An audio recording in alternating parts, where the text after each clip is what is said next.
maglilinis tayo ng aircon. Bali na baklas na natin yung cover niya. O di ba? I-sprayan na lang natin. Ayan, no.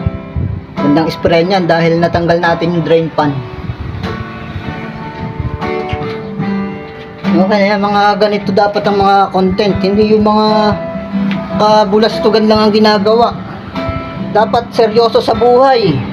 Ha? Tingnan mo naman, kaya hindi nalamig yung aircon. Sobrang kapal ng dumi nung filter.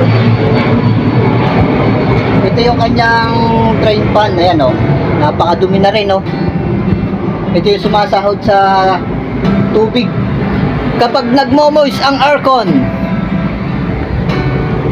Nasaan ba tayo, guys? Ayan, tayo nasa Singapore. Ayan, oh. Hello, Philippines.